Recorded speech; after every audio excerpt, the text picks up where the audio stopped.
Hello everyone. नमस्कार दोस्तों। Welcome to true IAS and PCS. Continue करते हैं दोस्तों अपनी डिस्कशन को। हम लोग बात कर रहे थे profile of women in India के बारे में, और आज के लेक्चर में दोस्तों हम बात करेंगे कुछ डेमोग्राफिक इंडिकेटर्स के बारे में, पर्टिकुलरली 3 इंडिकेटर्स के बारे में।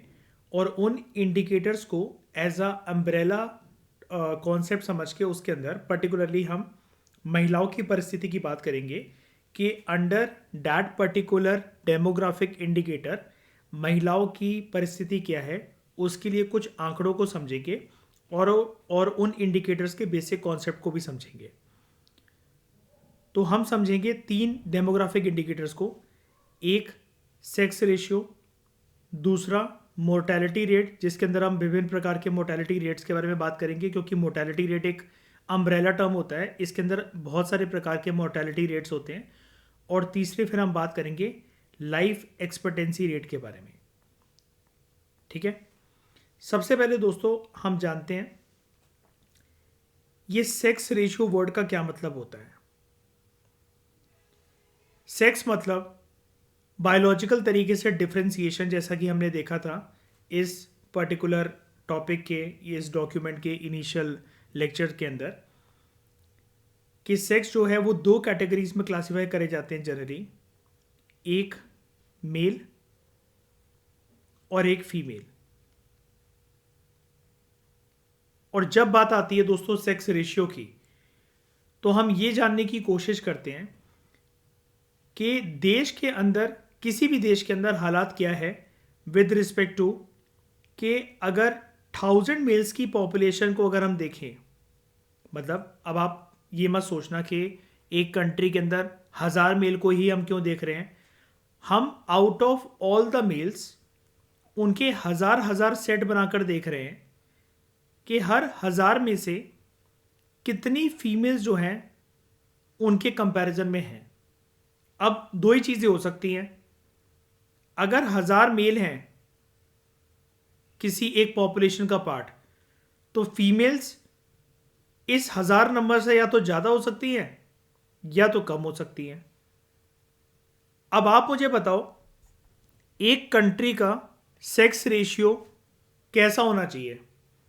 वहां पर फीमेल इज टू मेल की जो पॉपुलेशन है वो ज़्यादा होनी चाहिए कि कम होनी चाहिए। परिस्थिति कौन सी अच्छी लगेगी बताओ। अगर 1000 मेल्स हैं तो 1001 फीमेल ज़्यादा अच्छा नंबर है, या फिर 999 999 फीमेल ज़्यादा अच्छा नंबर है एज कंपेयर टू 1000 मेल्स। बताओ।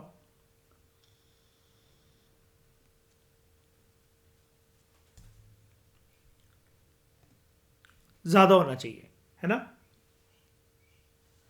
अगर ज़्यादा नहीं भी है तो एटलीस्ट बैलेंस हो कि 1000 अगर फीमेल्स हैं, 1000 अगर मेल्स हैं तो 1000 फीमेल्स होनी चाहिए। ठीक है, अब हम इस कॉन्सेप्ट के बारे में थोड़ा सा डिटेल तरीके से बात करते हैं। देखो, सेक्स रेशियो दोस्तों एक डेमोग्राफिक मेजर होता है जहां पर हम ये इंडिकेट करते हैं कि कितनी नंबर ऑफ फीमेल्स एक कंट्री का पार्ट है as compare to 1000 males in a population. और ये जो सेक्स रेशियो है ये एक प्रकार का इंडिकेटर है जिसके माध्यम से हमें यह पता लगता है एक कंट्री के अंदर जो जेंडर हैं वो कितने बैलेंस्ड हैं। उस कंट्री के अंदर जो जेंडर्स हैं वो कितने बैलेंस्ड हैं। और ये जो सेक्स रेशियो है ये हर एक कंट्री का अलग अलग होता है। ये वेरी करता है, it varies globally, it varies globally. और इसके पीछे बड़े सारे जो फैक्टर्स होते हैं, सेक्स रेशियो अगर वेरी कर रहा है अलग अलग कंट्री में तो उसके पीछे बड़े सारे जो फैक्टर्स होते हैं वो रिस्पॉन्सिबल होते हैं।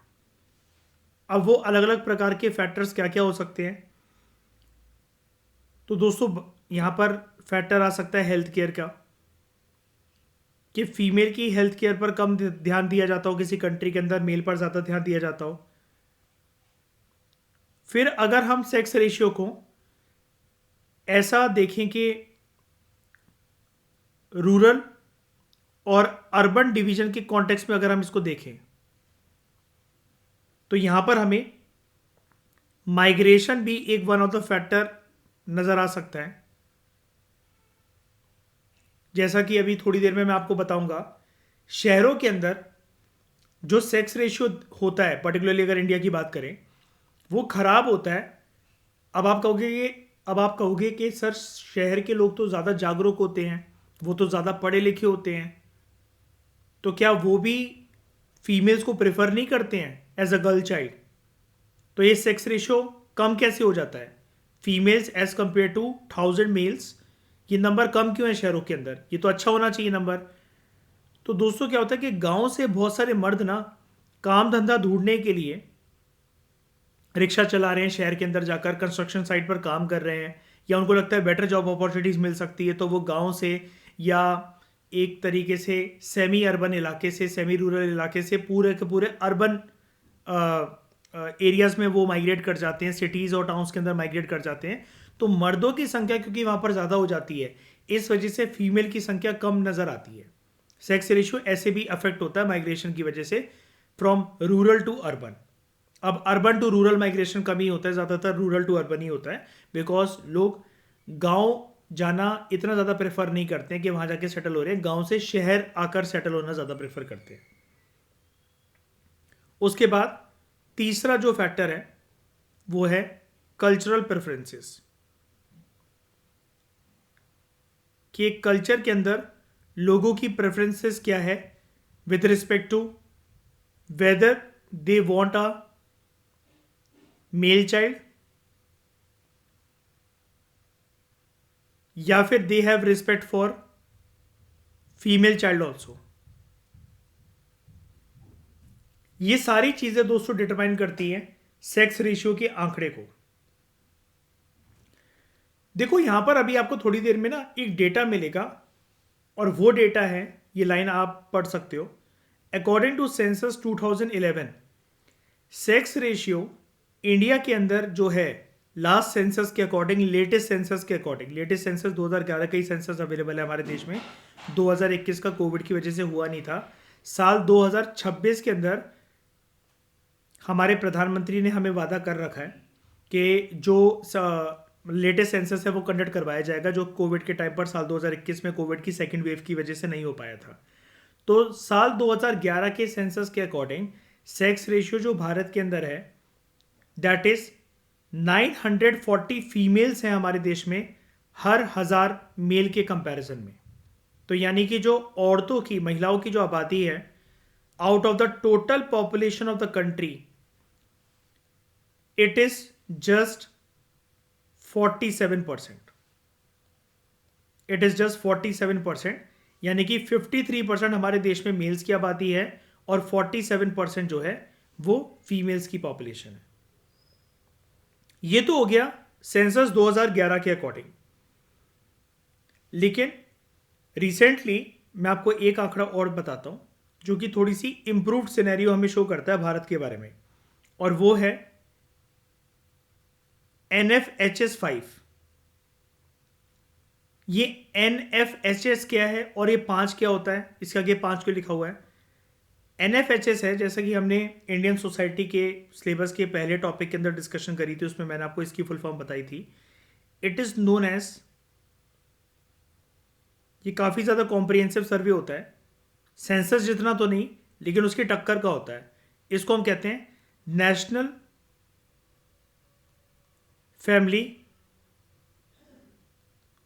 फैमिली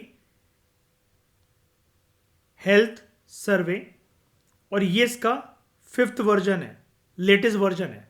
अब ये नेशनल फैमिली हेल्थ सर्वे हर साल कंडक्ट नहीं होता है, टाइम टू टाइम कंडक्ट होता है, 15 साल में, 20 साल में, 25 बार में। अभी रिसेंटली जो हमारे देश में चल रहा है, जैसे सेंसस रिसेंटली कौन सा चल रहा है हमारे देश में, लेटेस्ट सेंसस आप किसको कहते हो? साल 2011 में। लेकिन साल 2011 को बीते हुए भी जो है लगभग 15 साल हो चुके हैं, साल 2026 तक पूरे 15 साल हो जाएंगे, लेकिन फिर भी हम इसको लेटेस्ट सेंसस मान रहे हैं। ऐसे ही नेशनल फैमिली हेल्थ सर्वे जो 5 है, वो हो सकता है पुराना है काफ़ी ज़्यादा, लेकिन लेटेस्ट अभी यही चल रहा है हमारे देश के अंदर। National family health survey 5th edition का ये जो वर्जन है, ये NFHS, ये सर्वे हमें ये बताता है कि इंडिया के अंदर इंप्रूवमेंट हुई है ओवरऑल। अगर आप इंडिया की सिचुएशन को देखोगे सेक्स रेशियो के टर्म्स में, तो national family health survey 5th edition के अकॉर्डिंग हमें बताया जाता है कि we have 1020 females as compare to 1000 males. तो जब भी आपको सेक्स रेशियो की बुराई करनी हो, नेगेटिव टोन बनानी हो अपनी आंसर की, तो आप 2011 के सेंसस के आंकड़े को यूज कर सकते हो। जब भी आपको पॉजिटिव टोन बनानी हो सेक्स रेशियो की, तो आप national family health survey 5th edition को यूज कर सकते हो। अब आप कहोगे सर इसमें डिस्पैरिटी क्यों है? कैलकुलेशन में दोस्तों डिस्पैरिटी है। नेशनल फैमिली हेल्थ सर्वे जो है, हम जरा देखते हैं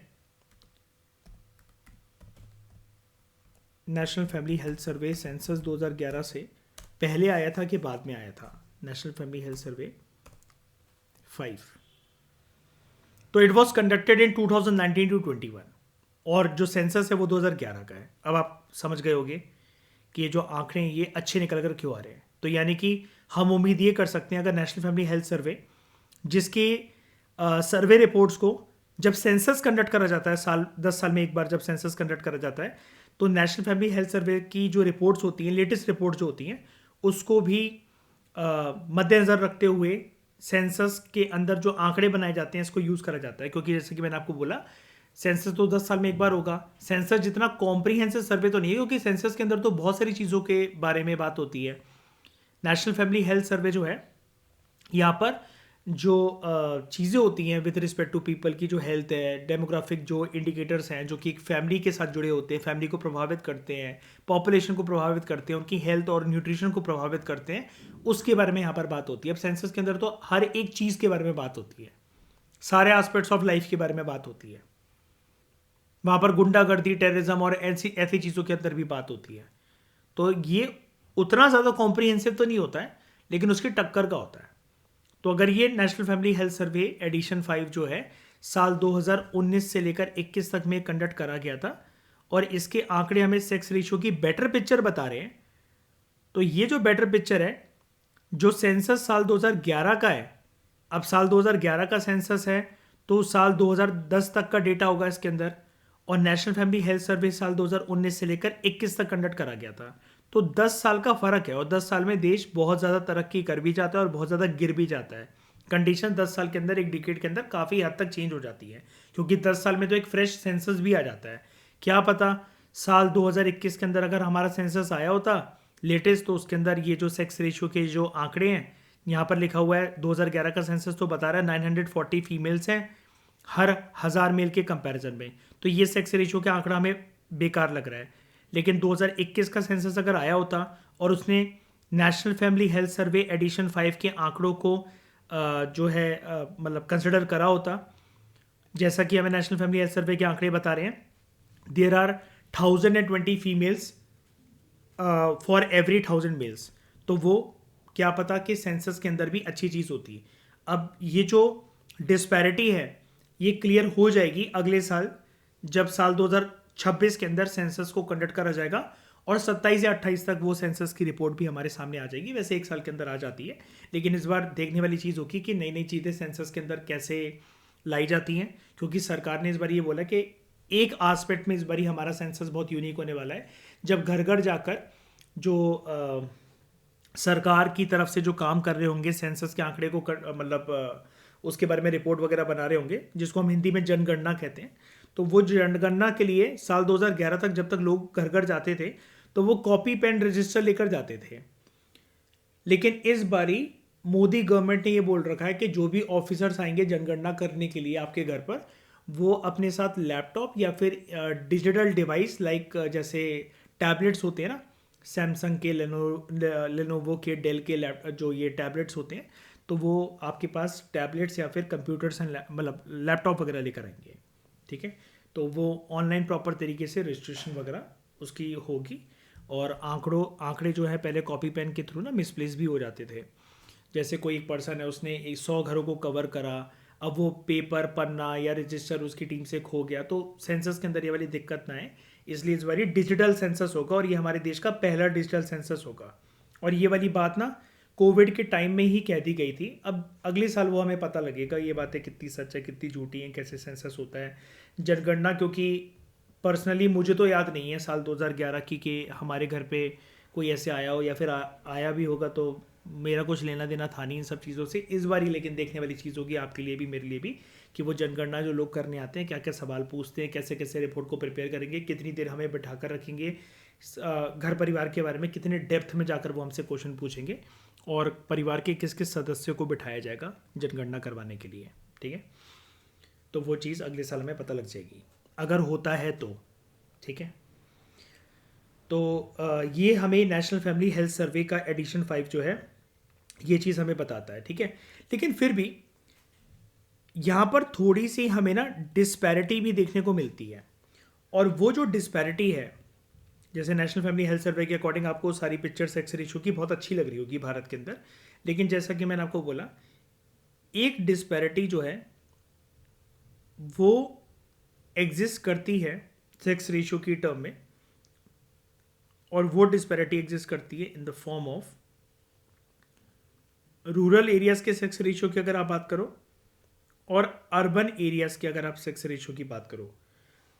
रूरल एरियाज में on an average according to national family health survey जो सेक्स रेशियो निकल कर आया है डैट इज 1037। 1037 का कहने का ये मतलब है 1037 फीमेल्स हैं रूरल इंडिया में as compare to every 1000 males. Urban area में it is 985 females for every 1000 males. ठीक है, लेकिन फिर भी अर्बन एरिया का ये जो सेक्स रेशियो है, ओवरऑल जो भारत का जो सेक्स रेशियो जो साल 2011 के सेंसस में हमें बता रखा है कि 940 फीमेल्स पर 1000 मेल्स, उससे फिर भी बेटर है। और रूरल इंडिया का जो केरला का है सेक्स रेशियो 1084 फीमेल्स पर 1000 मेल्स, उसके लगभग आसपास टक्कर का ही है। तो सेक्स रेशियो यानी कि हमारे देश में सही जा रहा है, अच्छा जा रहा है। ठीक है, अब दोस्तों सेक्स रेशियो के कॉन्टेक्स्ट में एक बात मैं आपको और बताता हूं जो कि काफ़ी यूनिक बात है। दुनिया भर में ऐसा ऑब्जर्व करा जाता है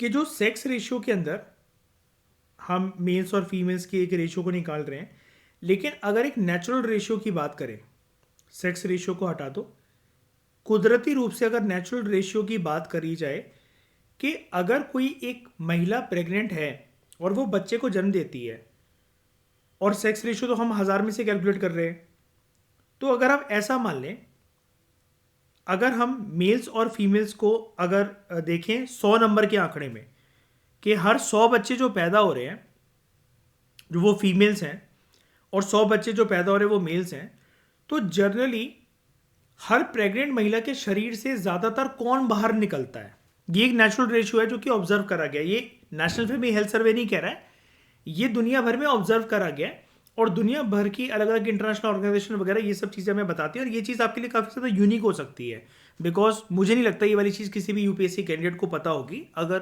अनटिल अनलेस उनका सोशियोलॉजी ऑप्शन नहीं है या फिर उन्होंने बहुत ज़्यादा इंटेंस रिसर्च अगर करी हुई है इसके ऊपर, तो वो अलग बात है। लेकिन मैं आपको एक अगर जनरल स्टडीज़ के अगर आप एक स्टूडेंट हो, नॉर्मल जीएस के लिए मेंस के लिए आप प्रिपेयर कर रहे हो, तो ये चीज़ में आपका एक अपर एज हो सकता है अगर आप इस चीज़ को हाईलाइट करके हो, या इंटरव्यू रूम में अगर आप इसको बताओ कि नेचुरली वर्ल्ड में क्या ऑब्जर्व करा जाता है कि ज़्यादातर कौन पैदा होता है। अच्छा, आप ये तो कह नहीं सकते कि इक्वल पैदा होता होगा, इक्वल पैदा होते हैं, मतलब आप अगर सारे फैक्टर्स को हटा दो कि बच्चियों को मार दिया जाता है, या फिर अगर पता लग जाए कि एक गर्भवती महिला के गर्भ में लड़की है तो फीमेल इन्फेंटिसाइड या फीमेल फीटिसाइड कर दी जाएगी उसके साथ, उन सारे फैक्टर्स को हटा दो। हम सिर्फ नॉर्मल यहाँ पर कुदरती रूप से बात कर रहे हैं कि दुनिया भर की जो महिलाएं हैं ज़्यादातर वो किसको बाहर निकालती हैं अपने शरीर से, मर्द ज़्यादा पैदा होते हैं, बच्चे लड़के ज़्यादा पैदा होते हैं कि लड़कियां ज़्यादा पैदा होती हैं।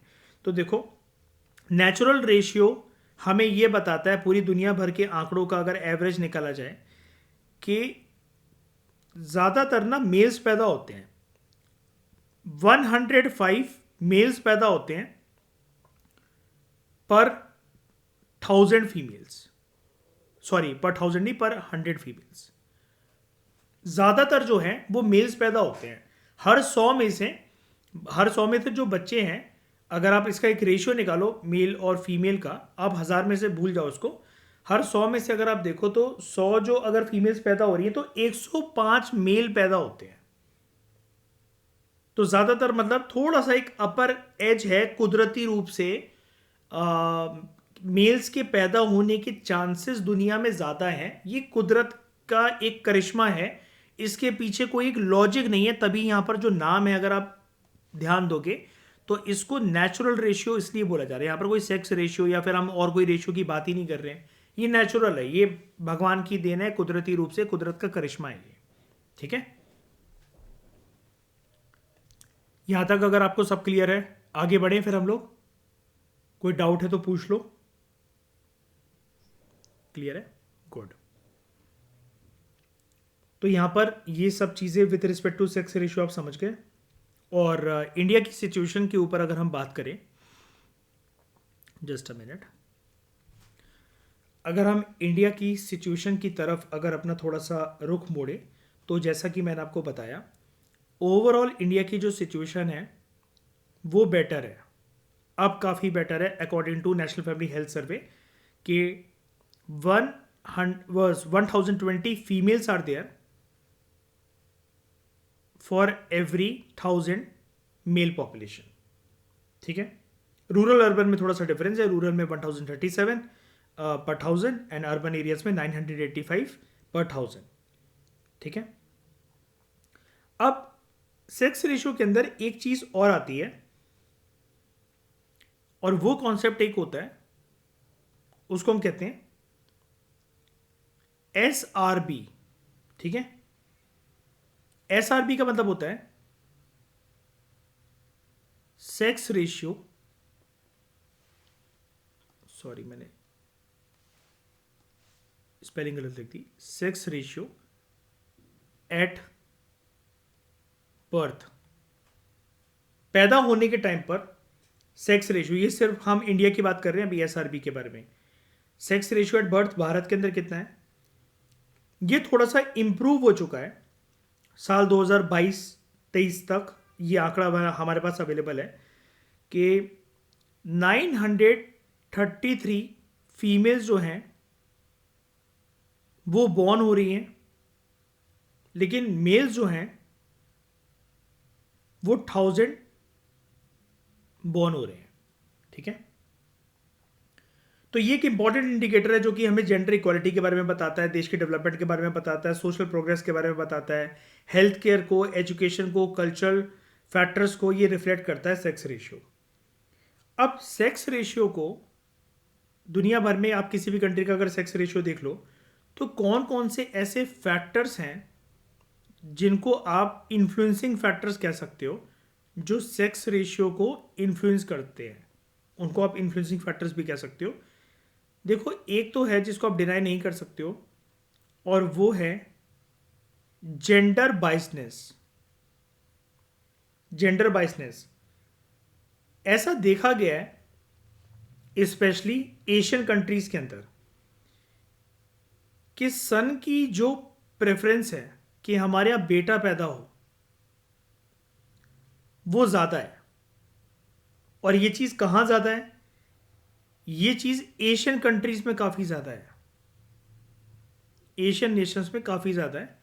और यहाँ पर दो कंट्रीज के स्पेसिफिक नाम लिए जाते हैं जहाँ पर इस तरह की प्रेफरेंस जो है वो लोगों की होती है। एक तो डेफिनेटली हमारा इंडिया कैसे पीछे रह सकता है जब बुराइयों की बात आ रही है, और दूसरा है हिंदी चीनी भाई भाई चाइना। उसके बाद दूसरा जो इन्फ्लुएंसिंग फैक्टर है वो ये भी है of life expectancy. Life expectancy, अब लाइफ एक्सपेक्टेंसी की यहां पर बात क्यों हो रही है, क्योंकि हायर मोर्टेलिटी रेट जो है ये देखी जाती है in some countries. Higher mortality rate जो है ये देखी जाती है इन सम कंट्रीज। अब कुछ कंट्रीज के अंदर क्या है कि हायर मोर्टेलिटी रेट मतलब हायर डेथ रेट, सिंपली अगर आप अभी के लिए इतना समझना चाहो, हायर डेथ रेट। अब हायर डेथ रेट में क्या है कि ऐसा नहीं कि महिलाएं मर रही हैं, हम यहाँ पर सिचुएशन जो है कंट्री टू कंट्री वेरी करती है। अगर हम हायर मोर्टेलिटी के आंकड़ों को समझें from the perspective of eastern European countries, eastern European countries में क्या है कि मर्द जो है ना वो जल्दी लुढ़क जाते हैं। अब जब वो जल्दी लुढ़क जाते हैं मर्द औरतों के कंपैरिजन में, और ज्यादा लुढ़क रहे हैं, ज्यादा मर रहे हैं, तो इसका रिजल्ट ऑटोमेटिकली बाय डिफॉल्ट, मतलब फीमेल्स कुछ भी नहीं कर रही हैं, मर्द मर जा रहे हैं, लड़के मर जाते हैं, मेल जाति मर जाती है। तो इसकी वजह से ज़्यादा फीमेल्स जो हैं ईस्ट यूरोपियन कंट्रीज के अंदर ऑटोमेटिकली होने लगी हैं। तो वहां पर सेक्स रेशियो ना ऐसा बढ़ते हुए ऑटोमेटिकली इसलिए नजर आ रहा है क्योंकि मर्द जाति मर जा रही है बहुत पहले एज कंपेयर टू फीमेल्स। ठीक है। और तीसरा एक जो इन्फ्लुएंसिंग फैक्टर है, third influencing factor is definitely, जो कि रूरल अर्बन डिवाइड के लिए भी रिस्पॉन्सिबल होता है, not only in India but in other countries also, that is migration. That is migration. तो यहां पर क्या है कि जनरली मैंने आपको बताया फीमेल्स तो आपको माइग्रेट करती हुई नजर आएंगी नहीं, तो मेल माइग्रेशन की वजह से,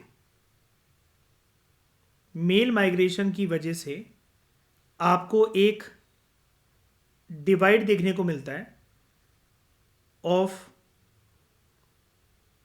अर्बन रूरल डिवाइड, जहां पर अर्बन एरियाज के अंदर सेक्स रेशियो थोड़ा सा स्क्विड नेचर का हमें नजर आता है, थोड़ा सा हमें बेकार क्वालिटी का नजर आता है, वो वहीं पर रूरल एरियाज के अंदर वो थोड़ा सा अच्छा बेटर पिक्चर हमें पोर्ट्रे करता है।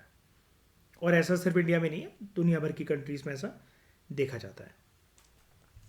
तो ये बेसिक चीज़ें जो हैं दोस्तों आपको अच्छी तरीके से समझ में आ गई होंगी। ठीक है, with respect to sex ratio.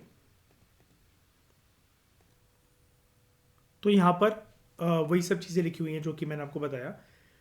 Census 2011 के according sex ratio 940 females is to 1000 males का है। फीमेल्स जो हैं, अगर हम सेंसस 2011 की बात माने, they form a population of just 47% of the total population. अगर यहाँ पर बात हम स्टेट स्पेसिफिक होकर करें तो हरियाणा का हमारे देश में सबसे कम सेक्स रेशियो है, लोएस्ट सेक्स रेशियो है, जहाँ पर there are 877 females to date of 1000 males. ठीक है, देयर आर 877 फीमेल्स हर 1000 मर्दों के कंपैरिजन में 877 फीमेल्स हैं। जबकि जो केरला है, it has the highest sex ratio. यहाँ पर पिक्चर काफ़ी ज़्यादा अच्छी है। यहाँ पर there are 1084 females as per 1000 males. तो सबसे खराब है हरियाणा का, सबसे अच्छा है केरला का। ओके, दूसरे इंडिकेटर की दोस्तों हम यहाँ पर बात करते हैं, और वो है आपका मोर्टेलिटी रेट। मोर्टेलिटी रेट को सिंपली आप डेथ रेट भी समझ सकते हो। ठीक है, mortality rate is also known as death rate. यहां पर मोर्टेलिटी रेट के अंदर क्या मेजर करा जाता है, ये एक ऐसा डेमोग्राफिक इंडिकेटर है जहां पर आप ये मेजर करते हो what is the frequency of death of people, मतलब लोग बेसिकली कितने मर रहे हैं। ठीक है, और ये अलग अलग प्रकार का होता है। जो ये मोर्टेलिटी रेट होता है अलग अलग प्रकार का होता है। आप एक ये देखते हो कि स्पेसिफिक पॉपुलेशन जो है किसी भी देश की, किसी भी रीजन की, एक जो स्पेसिफिक पॉपुलेशन है, तो उस पॉपुलेशन में से कितने जो लोग हैं वो टपक जाते हैं over a defined period of time. 1 साल के अंदर, 6 महीने के अंदर, 10 साल के अंदर, 5 साल के अंदर, over a period of time. अगर आप एक पीरियड ऑफ टाइम को एक रेफरेंस मान के चल रहे हो और उसके अंदर कैलकुलेट कर रहे हो, तो ये वाला डेमोग्राफिक इंडिकेटर आपको ये दिखाता है कि उस टाइम पीरियड के अंदर, जो भी टाइम पीरियड आपने आपने अपनी स्टडी के लिए ले रखा है, 6 महीने, 1 साल, 5 साल, 10 साल, तो एक डिकेड के अंदर या एनुअली कितनी आबादी में से कितने ज़्यादा लोग जो हैं वो अल्लाह को, शिव जी को, वाहेगुरु को, जीसस क्राइस्ट को प्यारे हो जाते हैं। ठीक है, तो ये हमें इंडिकेट करता है कि देश में what is the frequency of death. और यहाँ पर फ्रीक्वेंसी ऑफ डेथ जो है वो सारे कारणों से देखी जाती है। What are all the possible causes of the frequency of death, जिसके अंदर एक मुख्य कारण माना जाता है कि क्या किसी स्पेसिफिक डिसीज आने की वजह से कोई महामारी या कोई बीमारी फैली हुई है क्या, जिसकी वजह से कंट्री की, एक रीजन की जो आबादी है वो ज़्यादा मरने लगी है। अब इसको वैसे तो एक्सप्रेस 1000 में से ही करा जाता है, मोर्टेलिटी रेट को आप 1000 में से करते हो, लेकिन कभी कभार अगर आप चाहो तो आपकी मर्जी है, आप इसको 1 लाख में से भी देख सकते हो कि हर 1 लाख में से कितने लोग मर जा रहे हैं, या फिर हर 1000 में से कितने लोग मर जा रहे हैं। जनरली हम 1000 का ही आंकड़ा लेते हैं। तो ये हमें एक चीज़ और इंडिकेट करता है, अगर मोर्टेलिटी रेट किसी कंट्री का हाई है तो वो बुरा माना जाता है। अगर जो मोर्टेलिटी रेट अगर कम है तो ऑब्वियसली बात है, डेथ रेट अगर कम है तो वो कंट्री का जो सिनेरियो है ओवरऑल वो अच्छा माना जाता है। तो ये हमें मदद करता है कि हम ट्रैक कर सकें पब्लिक हेल्थ ट्रेंड्स को हम ट्रैक कर सकें over a period of time. और वो पब्लिक हेल्थ ट्रेंड्स में बड़ी सारी चीज़ें आ जाती हैं, जैसे एक आपका आ जाता है जैसे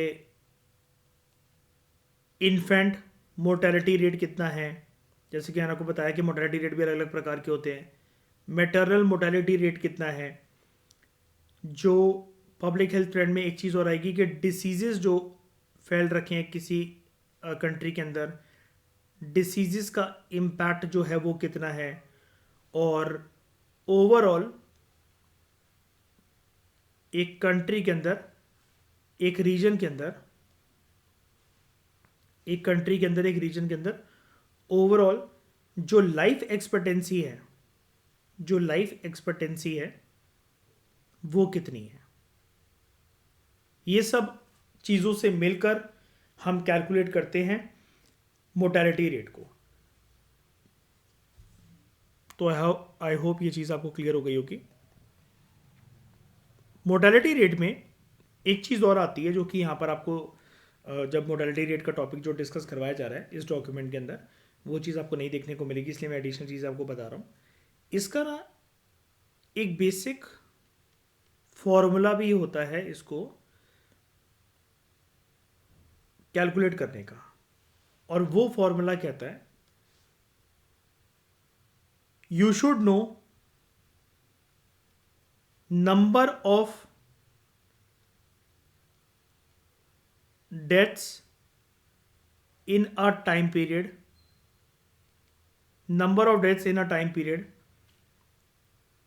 अपॉन टोटल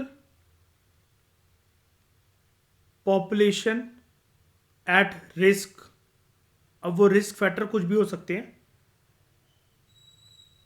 और उसको इनटू करा जाता है from the scaling factor. Scaling factor वो फैक्टर होते हैं जो कि मोर्टेलिटी रेट को और आसमान की ऊंचाइयों पर लेकर जाने के लिए बरकरार रखेंगे। फॉर एग्जांपल, यहां पर एक सबसे प्यारा एग्जांपल जो आप इसको मान सकते हो इस चीज को समझने के लिए, दैट इज कोविड-19 का इंपैक्ट।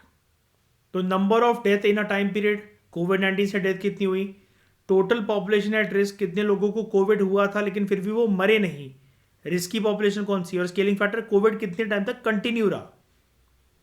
अगर आप number of death in a time period को डिवाइड करोगे टोटल पॉपुलेशन एट रिस्क से, और फिर उसको इनटू कर दोगे स्केलिंग फैक्टर से, तो ये इससे आपको मोर्टेलिटी रेट का प्रॉपर तरीके से जो आंकड़ा है उसका जो अनुमान है वो आपको पता लग जाएगा। उसके बाद हम बात करते हैं मोर्टेलिटी रेट, जैसा कि मैंने आपको बताया कि अम्ब्रेला टर्म है। There are various types of mortality rates अलग अलग प्रकार के होते हैं। मोर्टेलिटी रेट्स यानी कि मोर्टेलिटी रेट मतलब डेथ रेट। सबसे पहला होता है दोस्तों जिसको हम कहते हैं क्रूड डेथ रेट। सबसे पहला होता है क्रूड डेथ रेट। सिंपली आप क्रूड डेथ रेट में क्या देखते हो, here you see total death जो है, टोटल डेथ कितनी हुई है एक आबादी की, एक आबादी में से कितने सारे लोग जो हैं वो मर गए, और आप इसको कितने में से कैलकुलेट करते हो, पर 1000 पीपल। हर 1000 में से कितने लोग जो हैं आबादी का, जो हजार का अगर आप एक स्लॉट बना लो, एक सेट ऑफ पीपल बना लो, तो हर 1000 में से कितने सारे लोग मर गए। सिंपली जब आप इस चीज को देखते हो तो उसको हम कहते हैं क्रूड डेथ रेट। उसके बाद एक मोर्टेलिटी रेट आता है, एक डेथ रेट आता है जिसको आप बोलते हो इन्फेंट मोर्टेलिटी रेट। शॉर्ट में इसको बोला जाता है IMR। यहां पर आप ये जानने की कोशिश करते हो कि इन्फेंट जो हैं, डेथ ऑफ इन्फेंट्स, इन्फेंट्स की डेफिनेशन क्या होती है, वो बच्चे who are of 0 to 2 years। अब यहां पर जो जीरो है, जीरो का मतलब होता है बर्थ, बर्थ से लेकर 2 सालों के जो बच्चे होते हैं उसको आप इन्फेंट कहते हो। ठीक है, मतलब साइकोलॉजी की जो बुक होती है उसके अंदर जीरो लिखा रहता है, आप इसको एट बर्थ भी बोल सकते हो, कोई दिक्कत वाली बात नहीं है। तो डेथ ऑफ इन्फेंट्स, लेकिन यहां पर आप इन्फेंट्स को, उनकी डेथ को मतलब कब तक के लिए आप कैलकुलेट करते हो, under 1 year old, under 1 year old. यानी कि आप ये देखते हो कि वो बच्चे पैदा तो हो गए थे, कुछ महीने वो जिए भी, लेकिन अपना पहला हैप्पी बर्थडे बनाने से पहले वो इस दुनिया को छोड़ के दूसरी दुनिया में चले गए। ठीक है, और ये भी आप देखते हो पर 1000 लाइव बर्थ्स, पर 1000 लाइव बर्थ। अब यहां पर शब्दों के ऊपर फोकस करना दोस्तों, मैंने लिखा यहां पर 1000 लाइव बर्थ, यानी कि वो बच्चे मृत पैदा नहीं होने चाहिए, मां की कोख से बाहर निकल गए लेकिन मरे हुए निकले, मरे हुए नहीं। वो जो 1000 का जो हमें सेट बनाना है बच्चों का इन्फेंट मोर्टेलिटी रेट को कैलकुलेट करने के लिए, वो 1000 बच्चे ऐसे होंगे जो कि जीवित निकले, वो रोए पैदा होने के बाद, कुछ महीनों तक, कुछ हफ्तों तक जिंदा रहे, हो सकता है 10-11 महीने तक भी वो जिंदा रहे, लेकिन 1 साल कंप्लीट करने से पहले, जिस दिन उनका बर्थडे था उससे पहले वो चल बसे इस दुनिया से। तो यहां पर वैसे इन्फेंट की जो डेफिनेशन है वो होता है बर्थ टू 2 years, लेकिन इन्फेंट मोर्टेलिटी रेट के अंदर हम ये देखते हैं कि वो थे तो इन्फेंट ही, 2 साल तो छोड़ो, लेकिन 1 साल भी कंप्लीट नहीं कर पाए इस दुनिया के अंदर, उससे पहले ही वो ईश्वर को, भगवान को प्यारे हो गए। तो हर 1000 जो लाइव बर्थ हुए हैं बच्चों के, हर 1000 जो जिंदा बच्चे पैदा हुए हैं, उनमें से कितने बच्चे 1 साल की आयु, 1 साल की उम्र कंप्लीट करने से पहले ही मर जाते हैं। अगर इस चीज का आंकड़ा अगर आपके पास है तो उसको अंग्रेजी में कहा जाता है इन्फेंट मोर्टेलिटी रेट, बच्चों का मरने का रेट। इन्फेंट मतलब 0 to 2 years, लेकिन यहां पर हम अंडर 1 year देख रहे हैं, मोर्टेलिटी वाला डेथ, और रेट मतलब उनका आंकड़ा। उसके बाद यहां पर एक प्रकार की मोर्टेलिटी रेट के बारे में और बात करी जाती है, that is maternal mortality rate, जिसको शॉर्ट में बोला जाता है MR। मैटरनल का मतलब होता है जो कि मां से रिलेटेड हो। मैटरनल वर्ड का मतलब जो होता है वो होता है anything which is related to, इसका डिक्शनरी मीनिंग ही होता है anything which is related to mothers. तो मम्मियों के मरने का रेट, और ये ऐसा नहीं कि कोई भी औरत जो माँ बन गई है और वो कब मर रही है, किसी की मम्मी जो है वो कब मर जा रही है, आप इसको देखोगे, इसको ऐसे नहीं देखा जाता है, इसको देखने का भी एक तरीका होता है। और यहाँ पर मैटरनल मोर्टेलिटी रेट के अंदर आप बात करते हो वो मदर्स जिनकी डेथ हुई है, यहाँ पर आप डेथ को कैलकुलेट करते हो of females related to pregnancy, जब वो गर्भवती थी तब उनकी मृत्यु हो गई, या फिर चाइल्ड बर्थ के टाइम पर मृत्यु हो गई, बच्चे को जन्म देते वक्त मृत्यु हो गई। हो सकता है मैटरनल मोर्टेलिटी रेट के अंदर ये भी हो सकता है कि जब एक औरत प्रेग्नेंट थी, चलो प्रेगनेंसी के टाइम पर वो मर गई, ये चीज़ हमें समझ में आती है। चाइल्ड बर्थ के मरने के टाइम पर मम्मियों का मरना चाइल्ड बर्थ के टाइम पर क्या है कि दो कंडीशंस हो सकती हैं यहाँ पर, दो सिचुएशंस हो सकती हैं यहाँ पर, may not got do so, ऐसा किसी के भी साथ हो। हम सिर्फ यहाँ पर कॉन्सेप्ट को समझ रहे हैं सोशियोलॉजिकल पर्सपेक्टिव से। ये सारे इंडिकेटर सोशियोलॉजिकल इंडिकेटर्स होते हैं, डेमोग्राफिक इंडिकेटर्स इनको कहा जाता है।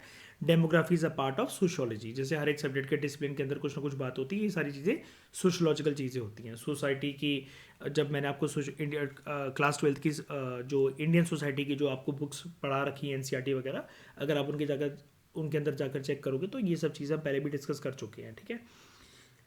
तो यहाँ पर बस हम इसको सोशोलॉजिकल पर्सपेक्टिव से समझ रहे हैं, ये कॉन्सेप्ट्स के अंदर क्लैरिटी लाने के लिए, ठीक है। तो मैटरनल मोर्टेलिटी रेट जो है यहाँ पर हम बेसिकली ये देखते हैं कि एक तो प्रेगनेंसी की वजह से औरतों की डेथ हो जाए, या तो चाइल्ड बर्थ के दौरान डेथ हो जाए। अब चाइल्ड बर्थ के दौरान डेथ होने के भी ना दो अलग अलग तरीके आपको देखने को मिल सकते हैं। वो ये है कि एक लेडी ने बच्चे को जन्म दिया, बच्चा जी गया लेकिन वो लेडी मर गई, सिचुएशन नंबर 1। दूसरा ये है बच्चे को जन्म तो दे दिया लेकिन मां भी मर गई और बच्चा भी मरा हुआ निकला। तो ये जो जब डेथ होती है ऐसे किसी लेडी की इस तरीके से ड्यू टू प्रेगनेंसी या ड्यू टू चाइल्ड बर्थ, और चाइल्ड बर्थ के अंदर भी मैंने आपको दो चीजें बता दी, बच्चा जी गया, मम्मी मर गई, मम्मी भी मर गई, बच्चा भी मरा हुआ निकला, ठीक है। तो इसको आप कहते हो मैटरनल मोर्टेलिटी रेट। क्लियर है? इसको हम जरा मिटा देते हैं।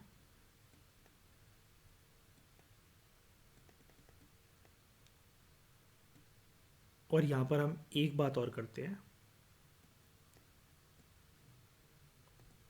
एक तरह की मोर्टेलिटी के रेट को हम और समझते हैं। दैट इज, एक मोर्टेलिटी रेट और होता है जिसको आप कहते हो cause specific mortality rate.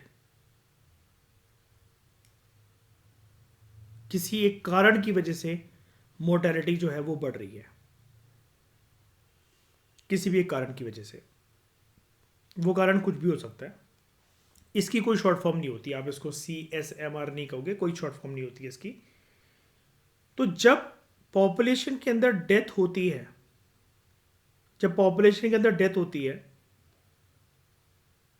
From any particular cause, like from a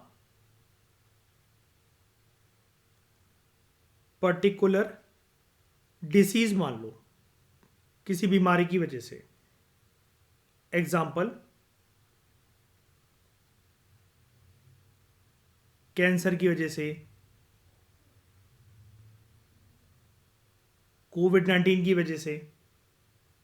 तो death from a particular disease, आप यहां पर वो देखते हो कि एक पर्टिकुलर डिसीज की वजह से, मतलब नॉट ओनली डिसीज, कॉज कुछ भी हो सकता है, ठीक है।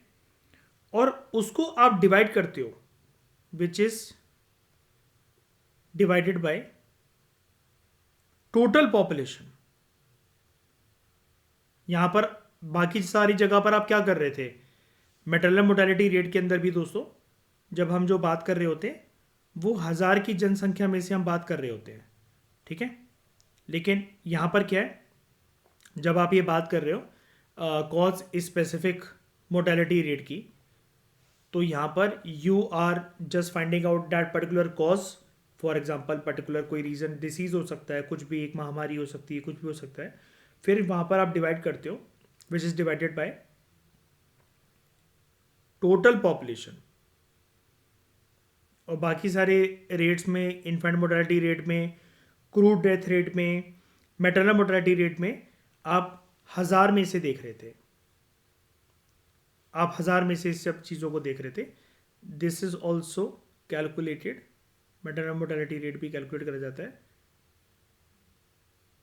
हर 1000 में से। हर 1000 में से जो महिलाएं हैं वो जो प्रेग्नेंट थी और जिनके बच्चा पैदा होने वाला था, तो ऐसी हर 1000 में से कितनी महिलाएं जो हैं वो गर्भवती की स्टेज में होते हुए या फिर बच्चे को जन्म देते वक्त कितनी महिलाएं जो हैं वो मर जाती हैं। तो ये अलग अलग प्रकार के दोस्तों मोर्टेलिटी रेट्स मैंने आपको बता दिए। इसके अलावा कोई भी मोर्टेलिटी रेट जो है जीवन भर आपके समझने के लिए रह नहीं जाता है, अनटिल अनलेस सोशियोलॉजी के डोमेन में कोई एक नए प्रकार का कभी फ्यूचर में अगर आ गया तो मैं गारंटी नहीं ले सकता। लेकिन दुनिया में अभी जितने प्रकार के मोर्टेलिटी रेट्स यूज़ होते हैं कंट्री के अंदर डेमोग्राफिक डिविडेंड के आंकड़ों को कैलकुलेट करने के लिए, वो सारे मैंने आपको बता दिए हैं, और वो भी अटमोस्ट कॉम्प्रिहेंसिव तरीके से, ठीक है। कोई दिक्कत, कोई डाउट, यहाँ तक क्लियर है?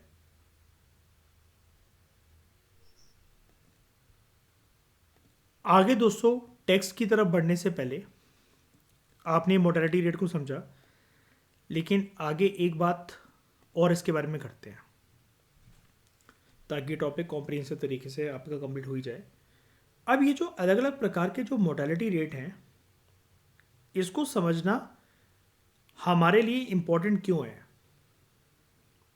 वाई इज़ इट इम्पॉर्टेंट कि हम इतने प्रकार के मोर्टेलिटी रेट के बारे में बात कर रहे हैं, बात ही क्यों कर रहे हैं इसके बारे में?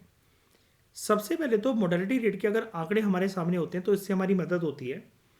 हम पब्लिक की हेल्थ को, जनता का जो स्वास्थ्य है उसको हम मॉनिटर कर सकते हैं अच्छे से।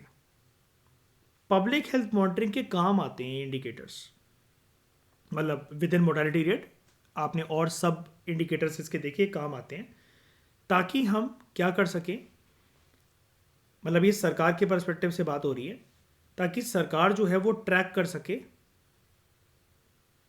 वेरियस डिसीजेस के आउटब्रेक को।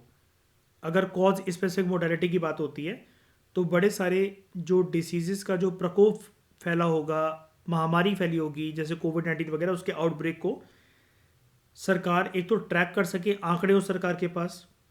फिर सरकार के पास अगर आंकड़े होंगे तो सरकार एक इफेक्टिवनेस दिखा पाएगी, effectiveness of treatments will be there, के लोगों को फिर ट्रीटमेंट किस प्रकार का देना है उनको मरने से बचाने के लिए। और फिर ओवरऑल जो पॉपुलेशन की जो हेल्थ है, ओवरऑल जो पॉपुलेशन की जो हेल्थ है, फिर उसको भी अच्छे तरीके से मॉनिटर किया जा सकता है। ओके। दूसरा है रिसोर्स एलोकेशन में ये मोर्टेलिटी रेट के आंकड़े जो हैं वो मदद करते हैं सरकार की। सरकार के पास आंकड़े होंगे तभी तो सरकार ये डिसाइड कर सकेगी, तभी तो गवर्नमेंट की हेल्प हो सकेगी ये समझने के लिए, ये अंडरस्टैंडिंग बनाने के लिए कि सरकार को to understand where to invest health resources. सरकार को जो हेल्थ रिसोर्सेस है वो कहाँ इन्वेस्ट करने हैं, ये चीज़ समझने के लिए सरकार के पास आंकड़े होंगे तभी तो सरकार बेटर तरीके से डिसीजन ले सकेगी। और फिर इससे मदद होती है इन कंपैरेटिव एनालिसिस, जिसकी वजह से कंपैरिजन करा जा सकता है एक कंट्री का या एक रीजन का, रीजन टू रीजन जो है वो कंपैरिजन हो सकता है, या फिर एक देश की सरकार दूसरे दूसरे देश की सरकारों के कंपैरिजन में कितना ध्यान देती है इन सब चीज़ों के ऊपर, और हम अपनी कंट्री को कैसे बेटर बना सकते हैं। तो मोर्टेलिटी रेट बेसिकली हमें ये दिखाते हैं कि रिस्क कितना है डेथ का within a group, within a age group, within some gender group, ठीक है। और उसके बेसिस पर ओवरऑल आप ये कह सकते हो इन सारे पॉइंट्स के बेसिस पर कि इससे हमें मदद ये मिलती है कि एक तो हम हेल्थ स्टेटस को एक कंट्री के अच्छे से देख सकते हैं, एक हेल्थ स्टेटस हमें पता लगता है, और उसके अलावा आउटकम्स हमें पता लगते हैं कि सरकार के पास जब ये आंकड़े थे तो सरकार ने जो जो अहम कदम उठाए उसकी वजह से ये मोर्टेलिटी रेट जो है ये कम हुआ, क्या ये सेम ही रहा, या फिर ये और ज़्यादा बढ़ गया। तो ये तीन चीज़ें से आउटकम के तौर पर निकल कर आ सकती हैं। तो आई होप आपको अब ये अच्छे से समझ में आ गया होगा कि मोर्टेलिटी रेट क्या है और इसकी इंपॉर्टेंस क्या होती है। अब यहाँ पर दोस्तों हमें क्या बताया जा रहा था with respect to mortality rate, हमें बताया जा रहा था कि मोर्टेलिटी रेट एक डेथ रेट है, जो कि मोर्टेलिटी रेट को मतलब डेथ रेट भी कहा जाता है, जिसके बेसिस पर हम ये मेजर कर सकते हैं कि what is the frequency of death in a population during a particular time period. ये कैलकुलेट कब करा जाता है? दिस इज कैलकुलेटेड एनुअली, ये एक एनुअल रेट है, हर साल के बेसिस पर इसके आंकड़े जो है ये निकाले जाते हैं, and it is calculated for different age groups. यहाँ पर मोर्टेलिटी रेट जो है वो ओवरऑल नहीं निकाला जाता। अगर वो ओवरऑल निकाला जाता है, ऐसा नहीं है कि निकाला नहीं जा सकता, ओवरऑल भी निकाला जा सकता है, लेकिन अगर आप उसको ओवरऑल निकाल रहे हो टोटल पॉपुलेशन के बारे में ही, अगर आप मोर्टेलिटी रेट को कंसिडर करें तो उसको हम क्रूड डेथ रेट बोलते हैं या फिर क्रूड मोर्टेलिटी रेट बोलते हैं। लेकिन generally it is calculated for different age groups as the number of death for 1000 life birth. लेकिन जब आप 1000 लाइफ बर्थ को अगर आप देख रहे हो तो यहाँ पर बात फिर आ जाती है कि आप जानते हो कि इसके लिए स्पेसिफिक वर्ड क्या, स्पेसिफिक जो वर्ड है वो आपको क्या यूज़ करना है। आप इसको 1000 लाइफ बर्थ को crude death rate, infant mortality rate, maternal mortality rate, cause specific mortality rate, सारे नामों से तो नहीं बुला सकते। 1000 लाइफ बर्थ को तो इन्फेंट मोर्टेलिटी रेट के बेसिस पे ही समझा जा सकता है। अब आप समझ गए कि ऐसी जो लाइनें इस डॉक्यूमेंट के अंदर लिखी हुई हैं कैजुअली, आप उसमें गलती ना करो, कुछ भी आप लर्न कर लो, कुछ भी आप फालतू में किसी भी चीज़ का रट्टा मार लो, फिर एग्जामिनेशन हॉल में जाके आपके नंबर कट जाएं। तो आप जानते हो कि जैसे ये जो लाइन लिखी हुई है कि मोर्टेलिटी रेट एक एनुअल रेट होता है and it is calculated for different age groups as the number of death for 1000 life birth. लेकिन अगर बात सिर्फ 1000 लाइफ बर्थ की हो रही है तो वो मोर्टेलिटी रेट का नाम नॉर्मल मोर्टेलिटी रेट नहीं होना चाहिए, फिर उसका नाम होना चाहिए IMR, इन्फेंट मोर्टेलिटी रेट। तो ये जो एज स्पेसिफिक, एक एज स्पेसिफिक ये डेथ का जो रेट का जो डेटा होता है हमारे पास, ये हमें इंडिकेट करता है, क्योंकि यहाँ पर इस डॉक्यूमेंट के अंदर हम बात सिर्फ महिलाओं की कर रहे हैं। तो अगर हम महिला स्पेसिफिक बात करें तो मोर्टेलिटी रेट के अलग अलग जो इंडिकेटर्स होते हैं वो हमें ये शो करते हैं कि there is a high rate of female infant mortality. 0 से 4 ईयर्स की जो बच्चियां हैं, फीमेल्स हैं, हर 1000 में से वो ज़्यादा मर जाती हैं। ठीक है, यहाँ पर 0 to 4 ईयर्स इसको कंसिडर कर लिया गया। लेकिन आप जानते हो कि अगर आपको इन्फेंट मोर्टेलिटी रेट कैलकुलेट करना है फीमेल ना बोलकर, अब ये फीमेल इन्फेंट मोर्टेलिटी रेट कुछ भी नहीं होता है, वो आप बनाने को बना सकते हो, लेकिन आप जानते हो कि इसको बिलो 1 ईयर देखा जाता है कि जब बच्चा अपना 1 साल जो है वो भी कंप्लीट नहीं कर पाया। लेकिन चलो यहाँ पर कोई एक रिपोर्ट, एक सर्वे या फिर जिस भी ऑर्गेनाइजेशन ने अगर इसको निकाला है फीमेल इन्फेंट मोर्टेलिटी रेट को, लेकिन अगर वो मतलब या फिर वो निकालने में इंटरेस्टेड है, तो अगर वो बच्चियों की एज को या फिर बच्चों की एज को 0 से लेकर बर्थ से लेकर 4 साल तक मानना चाह रहे हैं, तो उसमें ये देखा जाता है कि फीमेल इन्फेंट मोर्टेलिटी रेट काफ़ी ज़्यादा हाई है। ठीक है, और मैटरनल मोर्टेलिटी रेट जो है उसको देखा जाता है 5 to 24 ईयर्स। ठीक है, ये भी काफ़ी ज़्यादा हाई है। और adult mortality rate 15 to 60 years, ये भी काफ़ी ज़्यादा हाई है। ठीक है। अब देखो यहाँ पर गलती देखो, मैटरनल मोर्टेलिटी रेट में 5 to 24 ईयर्स लिखा हुआ है। आप मुझे बताओ 5 साल की कौन सी लड़की प्रेग्नेंट हो जाती है?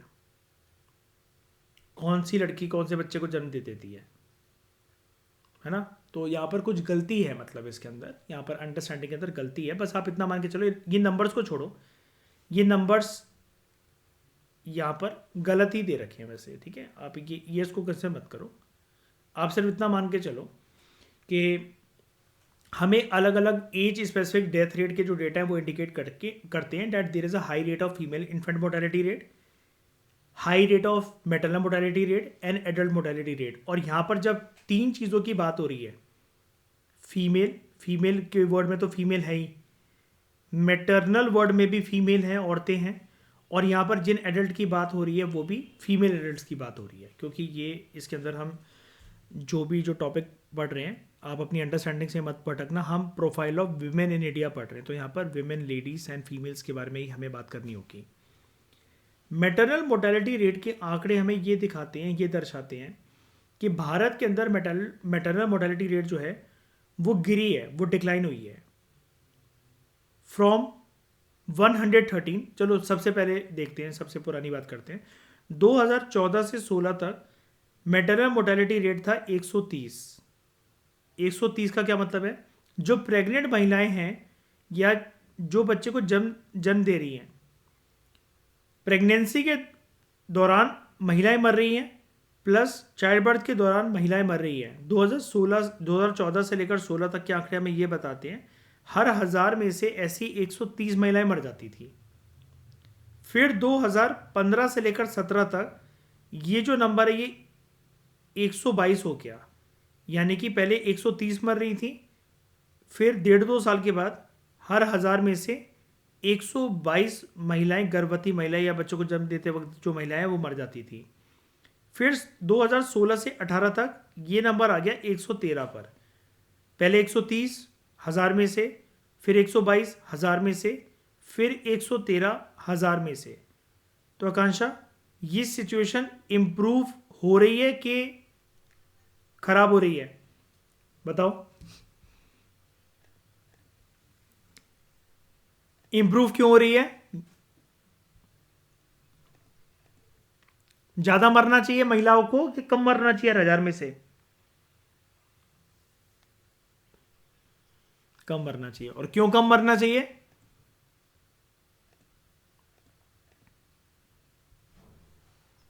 हाँ, कम क्यों मरना चाहिए महिलाओं को?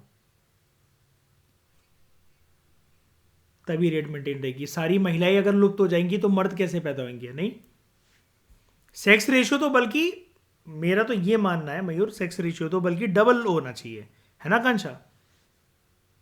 जैसे अगर 1000 मेल्स हैं तो 2000 फीमेल्स होनी चाहिए।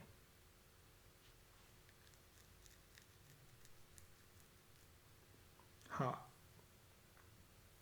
और लड़कों को क्या फायदा मिलेगा उससे? हर किसी के पास 2-2 बीवियां होंगी, सबसे अच्छी बात। तो 2018 में मोर्टेलिटी रेट जो औरतों का जो था, इट वॉज, 2018 की बात अब यहां पर हो रही है, इट वॉज 147.16 पर 1000 फीमेल एडल्ट। ठीक है, मोर्टेलिटी रेट जो औरतों का था इट वॉज 147.16 पर 1000 फीमेल एडल्ट, जबकि जो मोर्टेलिटी रेट जो मर्दों का जो था इट वॉज 203 पर 1000 मेल एडल्ट इन इंडिया। यहां पर आपको यह बताया जा रहा है, यहां पर इन्फेंट की बात या मैटरनल की बात नहीं हो रही है, नॉर्मल मोर्टेलिटी रेट की बात हो रही है कि हर 1000 फीमेल एडल्ट जो हैं, महिलाएं जो हैं, जो एडल्टहुड की एज में आ चुकी हैं, उम्र में बड़ी हैं वो, उनमें से 147 मर जाती थी। वहीं पर सेम ईयर में ये देखा गया है, अगर हर 1000 मेल एडल्ट की आप बात करो तो हर 1000 में से लगभग 203.62 लिखा हुआ है यहां पर, तो आप इसको राउंड फिगर में 204 मान लो, ठीक है। और यहाँ पर 147.16 लिखा हुआ है, तो आप उसको सिर्फ 147 मान लो, ठीक है। तो फीमेल्स जो हैं, हर 1000 में से, हर 1000 फीमेल्स में से, हम यहां पर लिख देते हैं, 1 मिनट रुकना,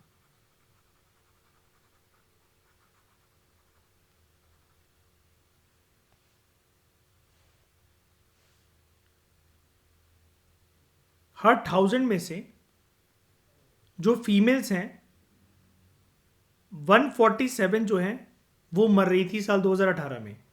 और मेल की बात करें, हर 1000 में से 203 मेल जो हैं वो मर रहे थे। अब आप मुझे बताओ ये चीज क्या शो करता है? ये जो आंकड़ा है ये क्या शो करता है?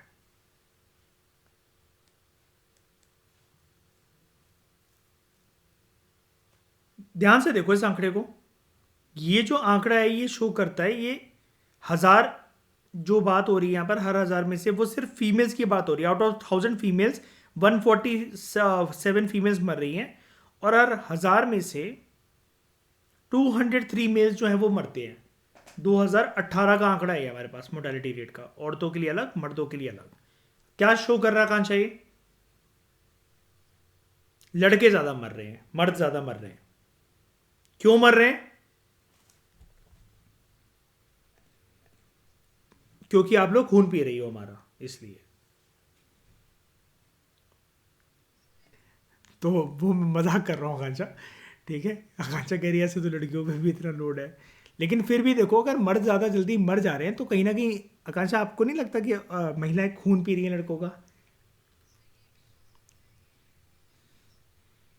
अच्छा लड़के अच्छा लड़के ज़्यादा स्मोक ड्रिंक करते हैं इस वजह से, अच्छा। और जो नहीं भी करते वो मर गए वो? नहीं नहीं चलो ठीक है। अच्छा मेजोरिटी में करते हैं, लेकिन जो नहीं करते हैं वो? नहीं, जो मर गए हैं वो, जो नहीं करते थे। तो किसी न किसी महिलाएं ने तो कुछ गलत करा ना उनके साथ। तो वो मैं मजाक कर रहा हूँ बस, ठीक है। बस ये चीज़ ये शो करता है कि हमारे देश में अब इसको सुनकर देखो, मतलब कितनी खुशी होती होगी महिलाओं को कि हर 1000 में से 147 महिलाएं जो हैं वो मर रही हैं, लेकिन मर्द जो हैं वो ज़्यादा मर रहे हैं हर 1000 में से, ठीक है। और ये चीज़ हमें लेकर आती है तीसरे डेमोग्राफिक इंडिकेटर की तरफ, that is life expectancy rate. Life expectancy हमें यह बताता है, सिंपली अगर मैं आपको यहां पर बताऊं, it represents the mean life length. Mean life length, mean का मतलब होता है एवरेज तौर पर। जब आप एवरेज नंबर की बात करते हो तो average life length of an individual, के एक इंडिविजुअल से ये एक्सपेक्टेड है कि वो कब तक जिएंगे, कब तक जी सकते हैं नॉर्मल, अगर उनको कोई, मतलब किसी को कोई एक्सीडेंट नहीं हो रहा, कोई कुछ दिक्कत नहीं हो रही है, तो नॉर्मली जैसे नॉर्मली भी हमें बीमारियां वगैरह लगती रहती हैं, जीवन चलता रहता है, ऐसे अगर सबका जीवन चलता रहा सारे इंडिविजुअल का, चाहे वो मेल्स हो फीमेल्स हो, तो for how long they are expected to survive, and वो सर्वाइवल के अंदर एक फैक्टर को और कंसिडर करा जाता है, given the prevailing mortality condition. मतलब अगर जैसे भी महामारी आ रखी है, कोई बीमारी आ रखी है, कुछ हो रखा है देश में, तो जैसे बाकी पॉपुलेशन से प्रभावित है वैसे आप भी प्रभावित हो, वैसे बाकी सभी प्रभावित हैं। उन सारे फैक्टर्स को कंसिडर करते हुए ऑन एन एवरेज पर्सन कितना जिएगा या जिएगी, मेल और फीमेल दोनों की बात यहां पर होती है।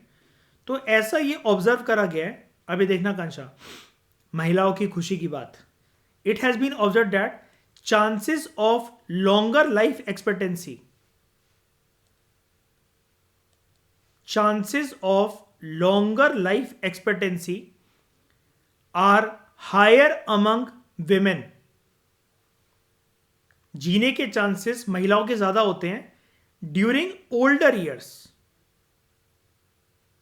ओल्डर ईयर्स मतलब जो महिलाएं जो हैं 40+ एज को जैसे जो क्रॉस कर गई हैं, ठीक है, यंग एडल्टहुड में पहुंच गई हैं, 30+ मतलब मान लो, 40+ मान लो, वो महिलाओं के चांसेस जो हैं वो ज़्यादा हैं जीने के, जबकि जो औरतें हैं यंगर ईयर्स में, ठीक है, they continue to have relatively higher death rate, उनका डेथ रेट हाई है। लेकिन एक बारी जो महिलाएं यंगर एज को क्रॉस करके ओल्डर ईयर्स या एडल्टहुड की तरफ पहुंच गई हैं, यंग एडल्टहुड की तरफ पहुंच गई हैं, 30+ पहुंच गई हैं, तो फिर उनके पतियों के मरने की संभावना ज़्यादा है, वो कम मरेंगी। और ये हम कोई अपने मन से नहीं कह रहे हैं, आंकड़े हमें ये बता रहे हैं। Out of every 1000 adult females 147 are dying, but out of every 1000 adult males 203 are dying. ये और ये डेटा कोई बहुत पुराना नहीं है, 2018 का है। तो एक हेल्थ ट्रेंड का यहाँ पर एक अखबार से कॉपी पेस्ट करके ग्राफ यहाँ पर बना हुआ है। Maternal mortality rate between 2016 to 18 drop to 113 in India, almost 100 death lesser than in the 2007 to 9 period. यानी कि मैटरनल मोर्टेलिटी रेट जो है वो भारत के अंदर जो है वो डिक्लाइनिंग ट्रेंड पर रहा है, वो कम होता रहा है, ठीक है। Maternal mortality rate is defined as the number of maternal death during a given time period per 1 lakh life birth. तो जैसा कि मैंने आपको बताया, देखो यहाँ पर 1 लाख है, ऊपर वो हमें 1000 बता रहा था। जो मैंने आपको बताया, मैंने आपको दोनों ही पहले ही बता दिए थे कि आप इसको 1000 में से भी ले सकते हो या फिर 1 लाख में से भी ले सकते हो, ठीक है। अब इसके पीछे जो आप ये कह रहे हो कि बायोलॉजिकल रीज़न होगा, देखो बायोलॉजिकल वगैरह रीज़न तो ये तो कुदरती रूप से है, लेकिन जैसा कि जो आकांक्षा आपने एक बहुत अच्छी चीज़ हाईलाइट करी ना, कि मतलब मैं हंसी मजाक में उसको कह रहा था, लेकिन your analysis was really good. यहाँ पर ऐसा रीज़न देखो वही है आकांक्षा के पीछे जो हेल्थ एक्सपर्ट्स बताते हैं। मर्द ज़्यादा स्मोकिंग ड्रिंकिंग वगैरह ये सब करते हैं ना, ज़्यादा जो नशे पत्ते की जो आदत होती है, या फिर अपनी हेल्थ पर ज़्यादा ध्यान नहीं देना, बाहर का उल्टा सीधा खाते रहना, बॉडी के अंदर कोलेस्ट्रॉल मतलब बॉडी के अंदर कोलेस्ट्रॉल बढ़ जाना, जिसकी वजह से हार्ट डिसीज़, हार्ट अटैक का रिस्क बढ़ जाना, तो ये सब जो है मर्द इससे ज़्यादा प्रभावित होते हैं। और फिर वजन अगर उनका बढ़ रहा है, बहुत सारी चीज़ें मतलब इसके पीछे होती है, लेकिन आप इसके पीछे कोई एक स्पेसिफिक रीज़न नहीं मान सकते हो कि ऐसा क्यों है, ठीक है। लेकिन एक जो हमारे सामने जो लॉजिकल रीज़न निकल कर आता है वो यही निकल कर आता है कि अपनी हेल्थ पर मर्द कम ध्यान देते हैं। और हेल्थ पर कम ध्यान देने का मतलब ये कि हेल्थ पर जैसे मतलब मान लो कि आप अगर सही टाइम पर खाना नहीं खा रहे हो या वो नहीं कर रहे हो, वो तो चलो ठीक है, वो फीमेल्स के साथ भी होता है, घर का इतना लोड है, किसी मतलब भारत के अंदर महिलाओं को, ज़्यादातर महिलाएं जो हैं वो हाउस वाइफ हैं, तो वो चीज़ समझ में आती है। लेकिन ये जो धूम्रपान करने की जो आदत होती है, इस चीज़ को डिनाई नहीं करा जा सकता है कि ज़्यादातर वो मर्दों की ही आदत होती है। होता है आकांक्षा, ऐसा कि नहीं होता बताओ, कि ज़्यादातर धूम्रपान जो है वो महिलाएं करती हैं कि मर्द करते हैं, बताओ।